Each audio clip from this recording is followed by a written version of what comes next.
નમસ્તે દર્શક મિત્રો, મારું ભાવેણા ચેનલમાં આપનું હાર્દિક સ્વાગત છે.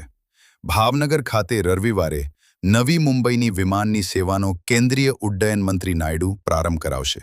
ભાવનગર એરપોર્ટ ઓથોરિટી દ્વારા પત્રકાર પરિષદ યોજવામાં આવી, જેમાં કેન્દ્રીય ઉડ્ડયન મંત્રી નાયડુ દ્વારા નવી મુંબઈની સેવા અંગે અધિકારીઓને માહિતી આપી હતી. અહેવાલ હર્ષભાઈ રાવલ, ભાવનગર. नमस्ते नमस्ते भावनगर। एयर कनेक्टिविटी हमारा जो है 10 जून 2025 से फ्लाइट्स हमारे यहाँ बंद हो गई थी। स्पाइस जेट ऑपरेट करता था जो मुंबई भावनगर, भावनगर मुंबई, मुंबई पुणे, पुणे मुंबई ऑपरेट करता था। इसके बाद हम कनेक्टिविटी की तलाश में थे। बहुत सारे प्रयास हमारे यहाँ से हुई। हमारे लोकल जो पीपल्स रिप्रेजेंटेटिव्स हैं उन्होंने काफ़ी प्रयास किया।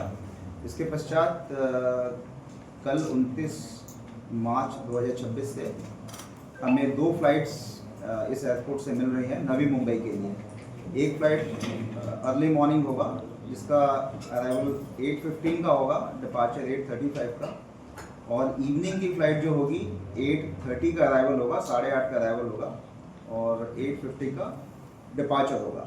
इस फ्लाइट को इनाग्रेट करने के लिए, इस फ्लाइट को फ्लैग ऑफ करने के लिए हमारे ऑनरेबल सिविल एविएशन मिनिस्टर साहब कल भावनगर पधार रहे हैं। साथ ही साथ हमारे एयरपोर्ट अथॉरिटी ऑफ इंडिया के चेयरमैन साहब IAS श्री विपिन कुमार साहब वो भी पधार रहे हैं। इसके साथ साथ हमारे सेक्रेटरी सिविल एविएशन वो भी इस मौके पे इस एयरपोर्ट पे पधार रहे हैं। और हमारा जो रीजनल ऑफिस है मुंबई, वहाँ से एग्जीक्यूटिव डायरेक्टर साहब हमारे वो भी आज इस एयरपोर्ट पे पधार रहे हैं इस सारे जो फंक्शन है इसमें शामिल होने के लिए। सर, इसके अलावा एयरपोर्ट में क्या फैसिलिटी बढ़ाई गई है? जी, अभी नया फैसिलिटी की मैं बात करूँ तो इसमें 2 प्रकार की फैसिलिटी हमारे पास हैं। एक तो ऑपरेशनल फैसिलिटी अर्थात जब फ्लाइट ऑपरेट करती है, लैंड करती है, टेक ऑफ करती है, तो उसकी सेफ्टी और सिक्योरिटी के लिए हम कैसी व्यवस्था कर रहे हैं, ये एक फैसिलिटी हुई। दूसरी फैसिलिटी होती है पैसेंजर फैसिलिटी।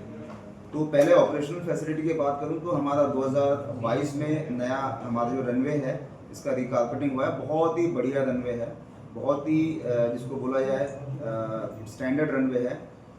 लगभग 1850 मीटर का हमारा रनवे है।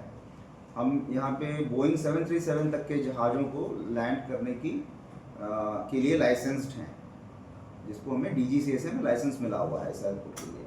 साथ ही साथ हमारे यहाँ कम विजिबिलिटी में लैंड करने के लिए इंस्ट्रूमेंट लैंडिंग सिस्टम है। अगर मान लीजिए कोहरे के कारण अगर मान लीजिए विजिबिलिटी हमारी कम हो गई, रनवे दूर से दिख नहीं रहा है, तो उस जहाज़ को गाइड करने के लिए हमारे पास इंस्ट्रूमेंट लैंडिंग सिस्टम हमारे पास बहुत पहले से था, बट हमने अभी नया लगाया है। अभी कमीशनिंग स्टेज में है, शायद 15 या 20 दिन में कमीशन हो जाएगा।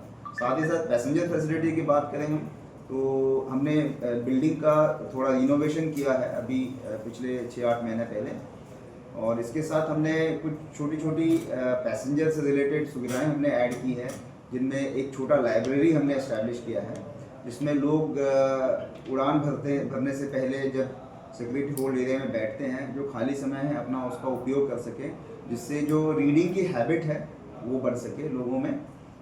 और इसके साथ हमने लैपटॉप वर्क स्टेशन, क्योंकि सभी को पता है अभी लैपटॉप जो है वो जो है डे टू डे यूज़ की चीज़ बन गई है, तो कई सारे लोगों को लैपटॉप पे सही तरीके से काम करने के लिए चेयर्स और टेबल्स नहीं मिलते हैं।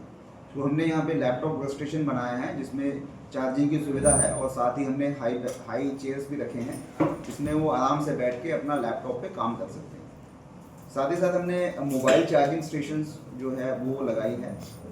वाईफाई तो सुविधा हमारे पास ऑलरेडी है। तो इन सब बेसिक सुविधाओं के साथ साथ हम फ्यूचर प्लान में बताऊँ आपको, तो फ्यूचर प्लान में हम एयरपोर्ट का जो सिटी साइड है वहाँ कैनोपी जो है कवर करने का हम प्लान कर रहे हैं, तो वो भी काफ़ी अच्छे स्टेज में है। साथ ही साथ नया एयर कंडीशनिंग सिस्टम हम लगा रहे हैं। जो अभी के एयर कंडीशनिंग सिस्टम है वो फ्लोर माउंटेड है, तो ये हम जो है ceiling mounted air conditioning system लगा रहे हैं रिसेंटली। साथ ही साथ हमारा फायर फाइटिंग सिस्टम लग रहा है, इस एयरपोर्ट की जो पिछले, क्योंकि पुराना बिल्डिंग है, पुराना एयरपोर्ट है काफ़ी, तो सुविधा हमें क्योंकि इसका स्ट्रक्चरल जो स्ट्रेंथ है काफ़ी नहीं था, तो हम फायर फाइटिंग सिस्टम लगा नहीं पा रहे थे, तो हमने थोड़ा उस पर रीसर्वे और बाकी हमने स्टडी करके अभी हमने नया फायर फाइटिंग सिस्टम लगाने का प्रबंध किया है, जो अभी लग जाएगा। सर फ्यूचर में पूना, सूरत और दिल्ली के लिए क्या प्लानिंग रहेगा, क्योंकि ये भी जरूरी है कनेक्टिविटी भावनगर के लिए। जी, दिल्ली के लिए बातचीत चल रही है। मैं ये नहीं बोलूँगा कि कौन सी एयरलाइंस से बातचीत चल रही है, बट मोस्ट प्रॉब्ली दिल्ली के लिए शायद कोई कनेक्टिविटी बन जाए। प्लस आरसीएस के लिए मैं ये बोलूँगा कि मुझे उम्मीद इसलिए है क्योंकि स्टेट गवर्नमेंट भी एक स्टडी कंडक्ट कर रही है, जिसके तहत बहुत सारे जो गुजरात के एयरपोर्ट्स हैं, इनमें आप कौन कौन से नए रूट्स पे आप वीजीएफ दे सकते हैं, इसके लिए ये एक स्टडी कंडक्ट कर रहे हैं, जिसका एक रिपोर्ट सबमिट होने के बाद जो स्टेट गवर्नमेंट है मोस्ट प्रॉबेबली कोई नए रूट्स प्रपोज करेंगी, जिसमें शायद पुणे भी होगा। सर ये कल फ्लाइट चालू होने जा रही है, तो कितने महीनों के बाद चालू हो जाती है? ये लगभग 8 महीने से हमारे एयरपोर्ट जो है ऑपरेशनल था, बट शेड्यूल्ड फ्लाइट हमारे पास नहीं था। सर अंतिम सवाल, दूसरे शहरों में एयर कनेक्टिविटी बढ़ रही है, लेकिन भावनगर में इतनी सारी ट्रक है, फिर भी एयर कनेक्टिविटी कम हो रही है। अभी 8 महीने के बाद अभी एयर कनेक्टिविटी शुरू हो रही है, तो इसका रीज़न क्या माना जा सकता है? देखिए, इसका कोई स्पेसिफिक रीज़न तो नहीं हो सकता। बेसिकली अगर कोई एयरलाइंस फ्लाइट बंद करती हैं, तो सबसे बड़ा रीज़न होता है या तो उसके पास जहाज़ नहीं होता है प्रॉपर, और या उनका कोई कमर्शियल रीज़न होता है, आपको लोड प्रॉपर नहीं मिल रहा है। और लोड नहीं मिलने का कारण भी हो सकता है या तो आप टाइम पे ऑपरेट नहीं कर रहे हैं, या तो आप कैंसिल ज़्यादा कर रहे हैं। तो बहुत सारे फैक्टर्स हो सकते हैं। स्पाइस जेट जो ऑपरेट करता था, उसमें एक बड़ी समस्या थी कि उनके पास जहाज़ की थोड़ी शॉर्टेज थी। तो जैसे मान लीजिए कोई जहाज़ किसी एयरपोर्ट में जाके टेक्निकल इशू हो गया, तो वहाँ पे वो खड़ा हो गया, डिले हो जा रहा है, दूसरे जहाज़ उनके पास इतनी मात्रा में अवेलेबल नहीं है कि वो रिप्लेस कर सके, तो जिसके कारण या तो उनको कैंसिल करना पड़ता है फ्लाइट, या तो बहुत ज़्यादा डिले हो जाता है, तो पैसेंजर बहुत परेशान होते थे। तो वो भी एक कारण हो सकता है।